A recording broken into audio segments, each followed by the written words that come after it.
Assalamualaikum warahmatullahi wabarakatuh. Jumpa lagi bersama saya BKR Bertani. Kali ini saya akan membahas tentang buah cabai kenapa enggak rontok gitu ya. Itu rahasianya apa? Kemarin ada yang request di channel BKR Pertanian dan juga ada langsung di WA pribadi kami. Itu pupuknya apa? Kok dari tunas utama nyampe tunas selanjutnya kok ndak rontok begitu ya. Kali ini saya perlihatkan seperti ini. Contohnya seperti ini. Ini pang pertama, ini buah dua. Pang yang kedua ini juga masih nempel ya, ndak gugur. Nah, ketiga juga nggak gugur. Keempat juga aman. Dan ini juga. Nah, jadi ndak ada yang gugur, aman begitu ya. Ini nanti pupuk oplosannya apa aja. Kali ini akan saya perlihatkan, akan saya dokumentasikan langsung karena ada petani yang request, siapa tahu bermanfaat untuk teman-teman yang lain gitu ya. Untuk tanaman cabai saat ini usia 30 hari setelah tanam, kondisinya seperti ini. Ada yang masih pendek seperti itu sulaman bos, karena kemarin sakit. Itu ada 1-2 yang sulaman. Jalan parit udah saya spray menggunakan paraquat dichlorida, bukan herbisida, tapi tidak saya dokumentasikan karena penyemprotan malam. Kalau di siang hari seperti ini angin kencang bos. Nanti saya perlihatkan di sana ada Mas Budi baru melakukan pengoplosan pupuk. Kita lihat ke sana ya. Nah, jadi ini bos, ini oplosan pupuk BKR Pertanian. Kelihatan buahnya tidak rontok. Kami menggunakan seperti ini. Kami menggunakan pupuk Petro SP36 kandungan fosfat tunggal gitu ya, pupuk tunggal seperti ini. Kami menggunakan SP36 non subsidi bos, karena di tempat kami pupuk subsidi sangat sulit sekali. Kalau Anda di tempat Anda pupuk subsidi mudah, itu menggunakan pupuk subsidi biar hemat ya bos. Tapi ini terpaksa saya membutuhkan pupuk yang kandungan fosfatnya tinggi, jadi non subsidi kami beli seperti itu. Nah, ini dituang Mas Budi, nanti dikerjakan oleh Mas Budi. Untuk SP36 bos, kami menggunakan yang 50 kilo kalau untuk pupuk SP36.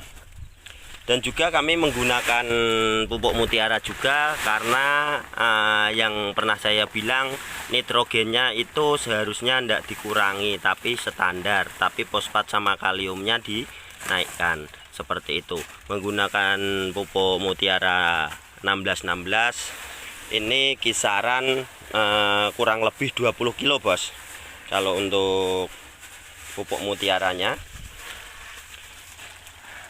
Dan juga menggunakan KCL, ini juga pupuk tunggal mahal. Kami menggunakan 2 bungkus kisaran 10 kilo gitu ya, kisaran 10 kilo. Dan juga ini tidak bisa buat patokan untuk campuran per kilonya, itu yang saya maksud, itu tidak bisa buat patokan. Kenapa saya bilang seperti itu bos?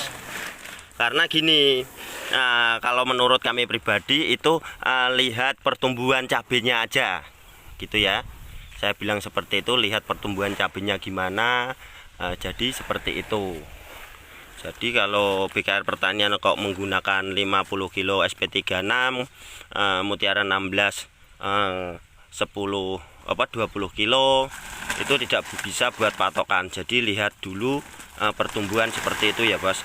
Yang kita buat patokan itu untuk menaikkan dosis fosfat sama kaliumnya bos, itu untuk buat patokan. Karena kenapa saya bilang seperti itu bos, karena gini, yang kita butuhkan itu fosfatnya tinggi. Kenapa saya butuhkan fosfat tinggi? Karena supaya akarnya itu cepat berkembang. Yang kedua, memacu pertumbuhan bunga atau pembentukan bunga. Yang saya maksud seperti itu, karena kandungan fosfat itu bekerja memperbanyak akar dan juga memacu pembentukan bunga Seperti itu ya bos, kalau saya jelaskan detail lama, intinya seperti itu, gitu aja. Kalau untuk KCL bos, kalau untuk KCL itu fungsinya itu kandungan kalium, fungsinya buahnya supaya mengkilat, berbobot dan juga rasa. Itu ya, seperti itu. Biasanya ujungnya nanti agak mengkerut begitu. Jadi saya kasih KCL-nya sedikit aja gitu. Jadi jelas ya bos. Jadi yang saya bilang ini tidak bisa buat patokan untuk kilogramnya. Yang buat patokan itu kandungan atau yang dibutuhkan, seperti fosfatnya harus dinaikkan, kaliumnya juga harus dinaikkan, itu seperti itu. Jadi kalau untuk kalau untuk tonase harus pakai segi 10 kilo KCL, dan mutiaranya pakai 20 kilo, bukan seperti itu yang saya maksud. Contohnya gini bos, kalau mutiara itu kandungannya kan 16 gitu ya. Kalau saya tambah dengan fosfat yang 36%, jadi 15-nya ditambah 36, jadi kandungannya seperti itu. KCL-nya juga seperti itu bos, yang saya maksud seperti itu ya, harus dinaikkan dosisnya. Maka dari itu BKR pertanian itu jarang bunga gugur seperti itu. Jadi harus paham petani, harus paham seperti ini ya bos ya.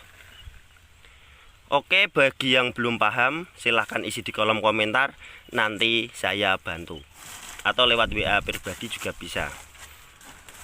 Ini dilakukan pengoplosan dulu bos, disimpan karena tadi pagi itu agak redup atau mendung, mau hujan. Jadi nanti akan saya lakukan penaburan pupuk tugal juga, bukan cair ini nanti. Dosisnya berapa? Nah, gini. Kita lihat di sini. Kemarin saya menggunakan setengah sendok teh, bukan sendok makan ya bos, sendok teh setengahnya aja, itu untuk masa vegetatif. Sekarang masa generatif, jadi cabangnya banyak, dan juga saya memelihara tunas air.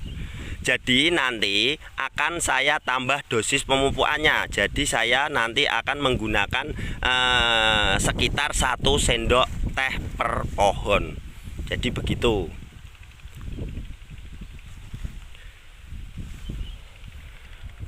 Dilakukan pengaduan seperti itu, dilakukan Mas Budi secara merata.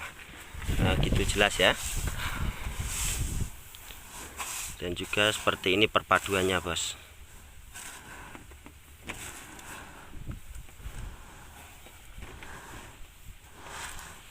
Dan juga gini bos, ini ada merek dagang MKP, ini kandungan fosfatnya tinggi dan kaliumnya juga tinggi.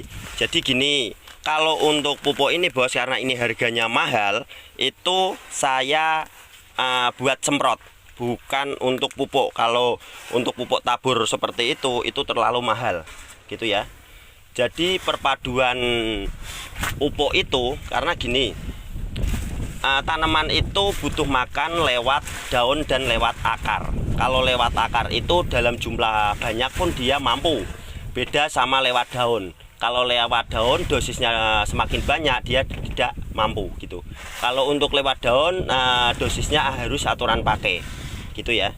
Kalau untuk lewat akar, makan lewat akar itu terserah kita, dan juga lihat kondisi tanaman seperti itu. Oke, terima kasih. Jangan lupa subscribe, like, share ke teman-teman Anda bila video ini bermanfaat.